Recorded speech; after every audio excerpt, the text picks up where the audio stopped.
बिस्मिल्लाहिर्रहमानिर्रहीम अस्सलाम वालेकुम। ਇਹ ਜੀ ਕਲੀਅਰ ਕੁਰਾਨ ਹੈ। ਅੱਲਾ ਭਲਾ ਕਰੇ ਬੰਗਾਲੀਆਂ ਦਾ ਜਿਨ੍ਹਾਂ ਨੇ ਆਜ਼ਾਦੀ ਲੈ ਲਈ ਤੇ ਅੱਜ ਉਹ ਇਲਮ ਦੀ ਰਾਹ ਤੇ ਟੁਰ ਪਏ ਨੇ। ਬੰਗਾਲੀਆਂ ਦੀ ਮਸਜਿਦ ਹੈ, ਉਹਨਾਂ ਦੀ ਗਏ ਆ ਤੇ ਉੱਥੇ ਹਰ ਵਾਰੀ ਕੋਈ ਨਾ ਕੋਈ ਅੱਛੀਆਂ ਕਿਤਾਬਾਂ ਹੁੰਦੀਆਂ ਨੇ ਤੇ ਅੱਜ ਆਇਆ ਸੀ ਕੁਰਾਨ ਪਾਕ ਦਾ ਤਰਜਮਾ ਤੇ ਉਹ ਲਿਆਂਦਾ ਤੇ ਪਹਿਲੀ ਵਾਰੀ ਵੇਖੋ ਕੈਸਾ ਉਹਨਾਂ ਨੇ ਸੂਰਤ ਬਕਰਾ ਹੈ ਤੇ ਉਹਨਾਂ ਨੇ ਬੜੀ ਵਾਰੀ ਪੜ੍ਹੀ ਹੈ ਲੇਕਿਨ ਇੰਜ ਹੈਡਿੰਗਾਂ ਦੇ ਕੇ ਲਿਖਿਆ ਹੈ ਨਾ ਕੁਰਾਨ ਪਾਕ ਸਿਰਫ ਹੋਰ ਸਮਝ ਹੁੰਦੀ ਹੈ ਕਿ ਮਤਲਬ ਸ਼ੁਰੂ ਦੇ ਵਿੱਚ ਸੂਰਤ ਬਕਰਾ 'ਚ qualities of believers, qualities of disbelievers, qualities of hypocrites. ਦੁਨੀਆ ਦੇ ਤਰੇ ਕਿਸਮ ਦੇ ਬੰਦੇ ਨੇ ਤੇ ਕੁਰਾਨ ਦੇ ਸ਼ੁਰੂ 'ਚ ਹੀ ਤਰੇ ਕਿਸਮ ਦੇ ਬੰਦਿਆਂ ਦਾ ਦੱਸ ਦਿੱਤਾ ਗਿਆ ਹੈ। ਈਮਾਨ ਵਾਲੇ, ਬੇਈਮਾਨ ਤੇ ਮੁਨਾਫਕ।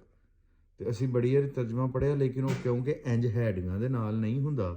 ਇਹ ਵੇਖੋ ਪੂਰਾ ਕੁਰਾਨ ਪਾਕ ਹੈਡਿੰਗਾਂ ਦੇ ਵਿੱਚ। ਉਹ ਪਿਛਲਾ ਜਿਹੜਾ ਇੰਗਲਿਸ਼ ਤਰਜਮੇ ਵਾਲਾ ਕੁਰਾਨ ਪਾਕ ਮੈਂ ਤੁਹਾਨੂੰ ਦੱਸਿਆ ਸੀ ਉਹ ਵੀ ਬੜਾ ਆਲਾ ਸੀ ਤੇ ਇਹ ਉਸ ਤੋਂ ਵੀ ਆਲਾ ਹੈ।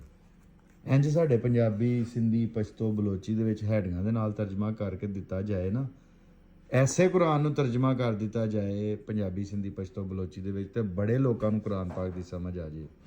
ਤੇ ਅੱਲਾ ਕਰੇ ਤੁਹਾਨੂੰ ਸਾਹਿਬ ਤੇ ਮੇਰਾ ਅੱਲਾ ਸਦਕਾ ਜਾਰੀ ਕਬੂਲ ਫਰਮਾਏ। ਤੇ ਹੁਰਮ ਸੋਲਿਆ ਕੁਰਾਨ ਪਾਕ ਦਾ ਤਰਜਮਾ ਕਰ ਰਿਹਾ। ਹੁਰਮ, ਮੈਂ ਤੈਨੂੰ ਕਹਾਂਗਾ ਕਿ ਇਹ ਜਿਹੜਾ ਕੁਰਾਨ ਪਾਕ ਨਾ ਇਹ ਵੀ ਤੂੰ ਕਿਧਰੋਂ ਲੈ ਤੇ ਇੰਜ ਤਰਜਮਾ ਕਰਨਾ, ਜਦੋਂ ਤੂੰ ਕਿਤਾਬ ਦੀ ਸ਼ਕਲ 'ਚ ਉਹਨੂੰ ਲਿਖਣਾ ਹੈ ਨਾ ਇੰਜ ਹੈਡਿੰਗਾਂ ਦੇ ਕੇ ਲਿਖਣਾ।